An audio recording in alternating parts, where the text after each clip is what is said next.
Hello guys, I just wanted to do a little review of the aluminum sump guard kit that I bought for my Triumph Tiger. It's a 2016 and it's the XC model. I was pretty happy to go down and get this skid plate. It's really high quality. It's a really good looking skid plate, and after all my research between the Touratech and Moose Racing has one. There's actually quite a few out there. SWC. I thought I would like to get a Triumph one on my Tiger. When I went to the store and picked it up, I was surprised it came with a few extra pieces here.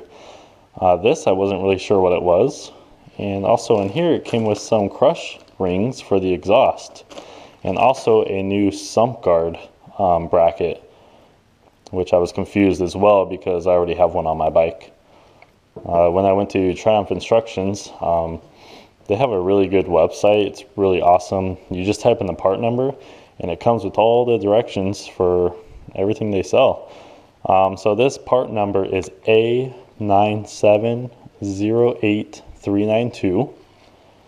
And I thought this was going to be a 10-minute job, something really quick and simple. But then when I came down here to step number 3, I was kind of caught off guard.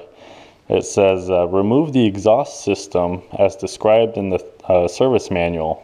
And then there's a little note right here, from models up to VIN 734863, continue from this step. For models from VIN 734864, continue. So I didn't think that was actually going to be me. But then when I checked out my VIN number, I was surprised to see that I would actually have to remove my exhaust, my whole exhaust system, to get this skid plate on. And that made zero sense to me. So I went online, went on Google. There's really not much information out there. I did find one forum where a guy talked about it, having to remove it. Some of the other guys that had like 2014, 2015 Tigers said it bolted right up. And I was really surprised. So I went out to my bike and wanted to see why I would have to remove my whole exhaust system to get this skid plate on. And I'll go show you why here in just a second.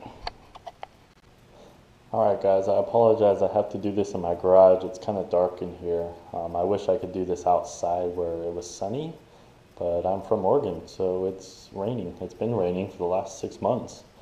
So I'm going to do my best to show you kind of why you would have to remove your whole exhaust and put in your new sump guard bracket, and we'll kind of go from there. I have a flashlight, so hopefully I can kind of show you exactly what I'm talking about here.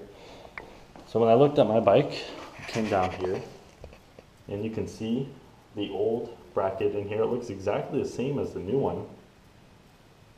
But when I looked at it a little bit closer, you can see this one only has 2 holes in it for the old plastic sump guard.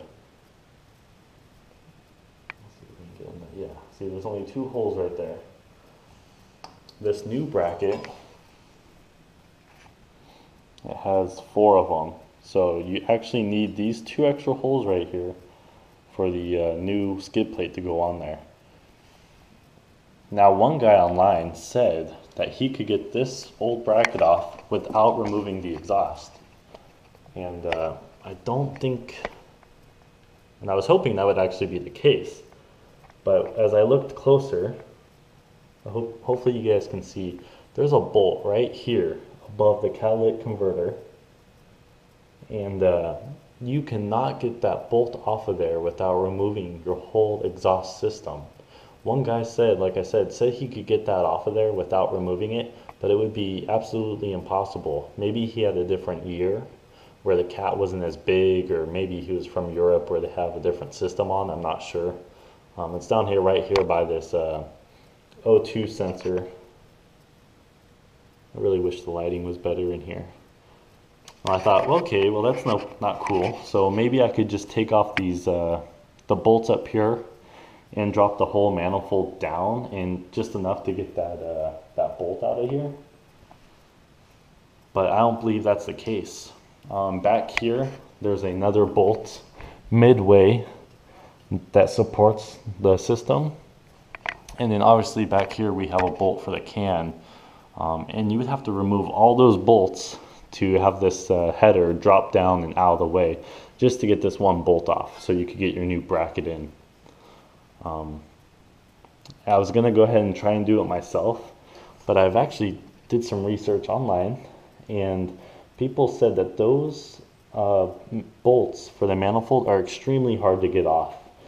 Some guys actually break them off, and I'm definitely not going to do that to my new Triumph.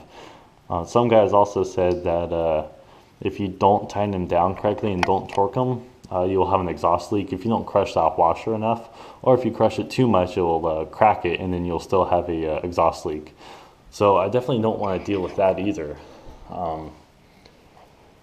So my $250 skid plate is now either going to have to be returned, and I'll just go with one from Touratech, or I'm just going to have the shop go ahead and install one, or install it for me, which isn't cool because it's going to cost me probably at least $100 for them to go ahead and install that for me, which I was not happy about. So anyway, like I said, I went on Google and I found almost no information about this. Also, the store, they didn't say anything about this either. Maybe they didn't know. It looks like maybe just a small batch of us will have to do this. But I really wish I would have known before I went down there and bought one. It would have totally changed my decision. And I made this video because I couldn't find anything on YouTube either. So hopefully this will help some of you guys out. Anyway, thanks for watching.